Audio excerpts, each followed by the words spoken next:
What's up, guys? How you doing? Cowboy Crunk coming to you from Kabul, Afghanistan. I just wanted to do a preview on this video to say thank you everyone for showing out last night on the Cowboy Crunk 2.0 channel to do the live stream. We had a blast last night. As you guys know, I added in the sound effects. I need to learn those a little better. I need to label them so I know where they are. I was kind of looking for a few last night, couldn't find them. I'm adding some more today, so by next week I'll have quite a few more. We had some songs for the carrot. We had some songs for the potato head, Linehan. We had a bunch of LVE sound effects. We had hot boy sound effects. We had cheering and clapping and boo and the carrot and a lot of fun stuff it added to. So I got a lot of compliments on that last night, and it was really something stupid I thought of, but hey, it worked and it was funny. I thought everybody liked it, so had a good time. I want to say thank you very much. I am representing these Cowboys today, baby, with the hot boy hoodie, the hot boy shades to start it off. Even though they didn't have the best game last night, we're representing our Dallas Cowboys, established in 2012 or 2060, and our U.S. Air Force Dallas Cowboy flag. Also on the other side here, why baffle them?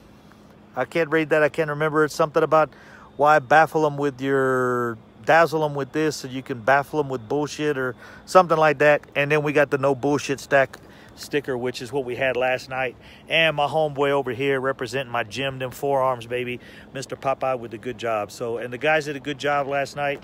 And we had the Jimmy Johnson sound effects going also with the how about them Cowboys and all that. It was really was a good time. So thank you very much. Enjoy the video I'm putting out today. I'm going to go finish it. I got to show the footage from the Washington game, which was a complete duplicate of what we did last night, except we won. We went into our shell. We went into that turtle mode. It was like the defense came, and we just put our head in the shell and sat there and waited and then punted. And then the next one, we put our head in the shell, and we sat there and waited, and we kicked the field goal. This time, Maher made it, and if he would have missed that field goal, guys, I don't know what the hell, somebody would have been gone. Somebody would have been gone, and I don't think it would have been Maher. There would have been no, I mean, you can't just get rid of your kicker. They should, again, I said this in Washington, they should have put him in a better position to make that kick. He could have missed it, and I would not put that 100% on him. You know when a kicker's there, he's got to be saying, okay, yeah, get me a little closer, and then he's like, what are they doing? And I know he's maybe thinking, well, at least they trust me. But no, you get that kicker. If you can get him a 5-yard field goal, you get him a 5-yard field goal. So I really don't understand. We went away with the game last night. I was happy with it. So let me splice this in. We got the regular video coming, and at the end of this video is the breakdown of the game, Washington, and then the game last night, our game against Washington, which we lost.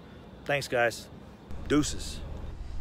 Hello, guys. How we doing? Cowboy Crunk coming to you from Kabul, Afghanistan. Your war daddy here, rocking the Hot Boys hoodie today. All due respect to USMC Lambo, who's a Hot Boy fan himself. I appreciate you guys again on the live stream last night. We had a blast.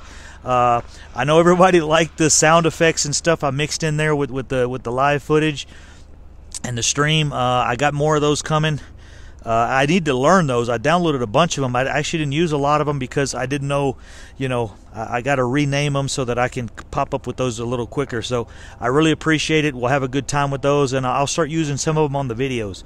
Right now, we got a power outage here in Kabul. It's been out for about an hour. I was just about to make a video, so all my stat sheets are down because they're in the computer online. So I wanted to go over a few things, I wanted to go over the scenario for the game. Our scheme, how it worked, Atlanta's scheme, what worked and what didn't. Also our scheme, what didn't work, some of the things we schemed. In particular, again, the fourth quarter and our last possession, actually our last two possessions were horrible. And actually our last two possessions were almost identical to the Washington game, which we lost. And we were in the same exact scenario, same exact position, other than at least this game we were, it was a tie at the time. It wasn't for the win. We had the scenario almost to a T, and I cannot believe in the same situation where we lost a game 2 weeks ago, they would come back and follow the same script the same scenario. We just happily, the movie ended the right way this time, because it could have easily ended the same way last time. We could have went into overtime. But if you guys remember, I'm going to go back on the end of this video. I'm going to splice it together. That's why I talk really quick. I try to get as much information in on these videos as I can. But I want to go back. I'm going to show the last minute and a half of the Washington game, and I'm going to show the last minute and a half of last night's game. And it's a mirror image of the same thing, except we happened to pull this game off. So, anyways, other than that, completely different scheme by Atlanta than like what we've been facing recently. As you guys know, LVE had like 13 or 16 tackles last week, something ridiculous. I mean, it was a ridiculous number. And this week he had 4. The reason for that drop-off is it's a different scheme by the offense.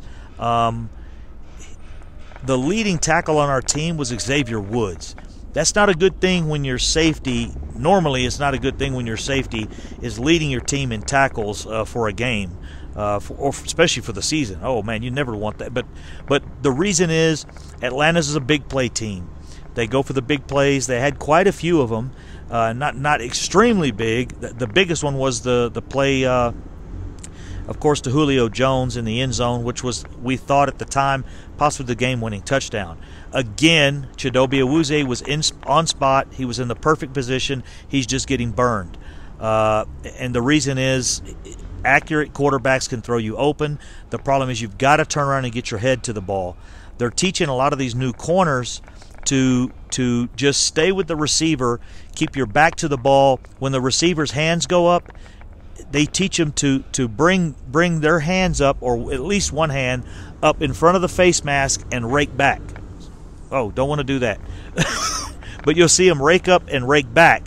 And what that does is they try to dislodge the ball.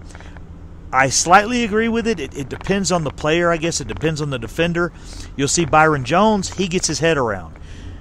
The problem with that is if the ball's thrown short and you're following the receiver and you're in position and you turn back to look at the ball and it's thrown short, the receiver's already got his eye on the ball. If he stops and you run into him, pass interference. So I really think that's one of the reasons we don't see Chidobe Awuzie getting pass interferences, as well as we haven't seen very many from Byron Jones.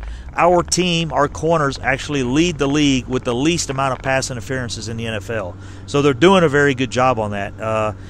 The other thing, we had so many scenarios in the game that just did not go our way. Sorry about that truck, guys. The guys here, they always leave at the last minute, and then they're warming the truck up. But you can't teach these guys anything. That's why we've been here 20 years. Sorry, I hope that doesn't offend anybody, but it's true.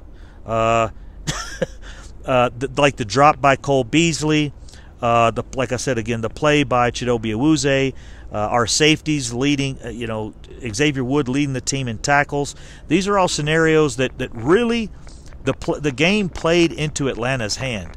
Other than Ezekiel Elliott having 201 yards from the line of scrimmage, which won us the game, Amari Cooper only had, I think, 5 catches, I believe, or 4. But 56 yards, something like that. So not a huge game for Amari Cooper, but we did have some throw to Gallup as well. So that broke the defense down enough to where Ezekiel Elliott could do his job. This was a tough game for Ezekiel Elliott, guys. He's going to be very, very tired coming off of this win. Many times, a lot of these runs were up the middle. They were between the tackles. There was a lot of heavy hits. There was too many times he raised his hand and ran to the sideline. And the guy's got to get in shape, but he had a tough game last night. That he carried the workload last night, and big round of applause to Ezekiel Elliott for doing that for us. He won us the game. No one else really stood out.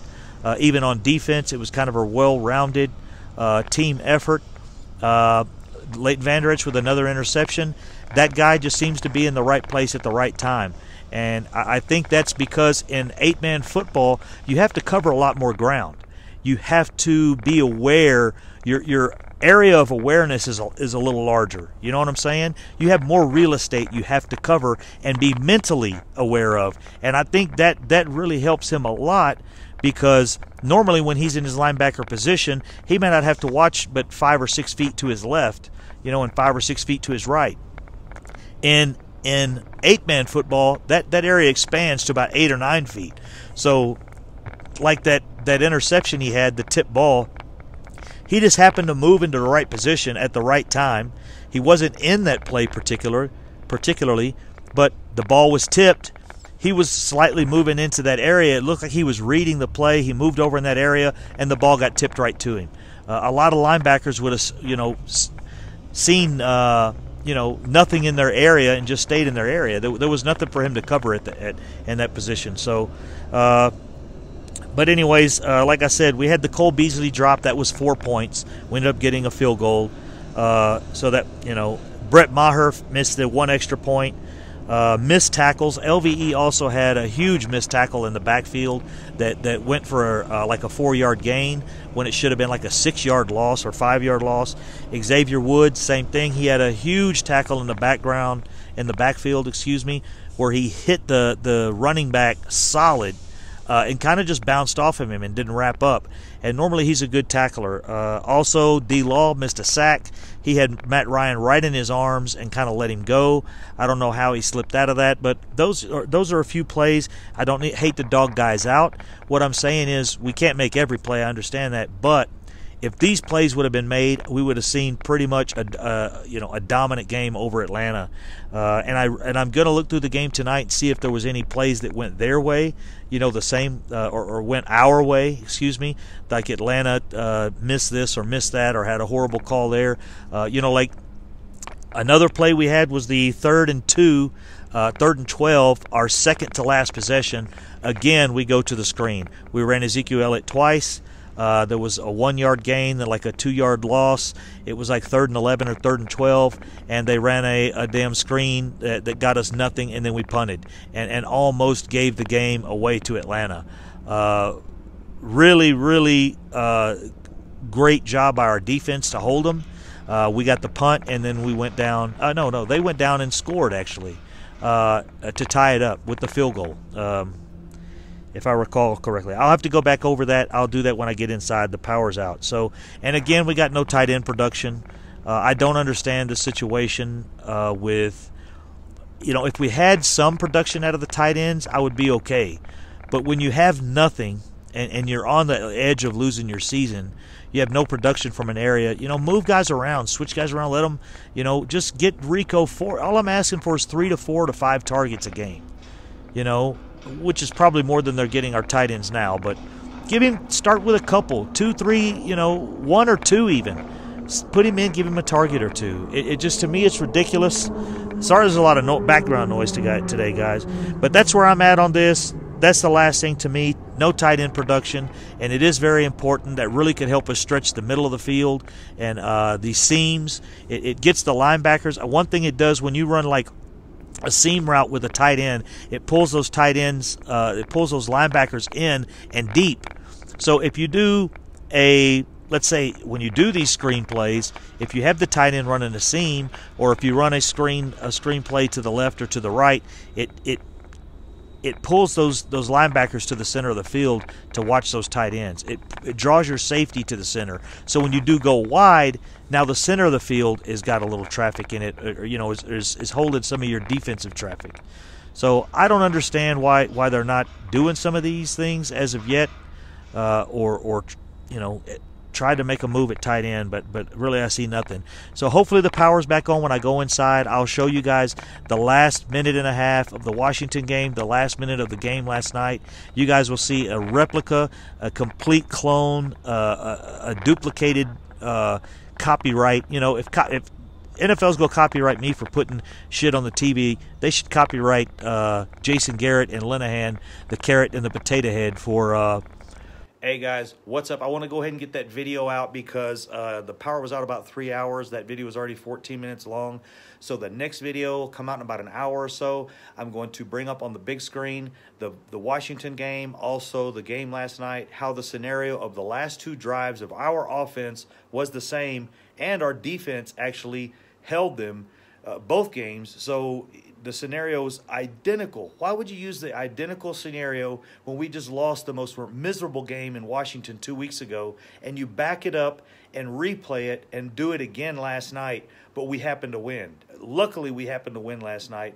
Congratulations to Maher for making that kick. If he would have missed it, don't know what the scenario would have been. Really ridiculous. I don't know what our coaching staff is doing. It will not continue. The wins will not continue to come if we continue to do the things like that our coaching staff is capable of doing in some idiotic way. We lose, and then we follow the same scenario the next week. We happen to win. So videos coming, guys. Thank you very much. See you on the next one. And here we go. Bye. Have a great time. Bye. Have a great time. Bye. Have a great time. Bye. Have a great time.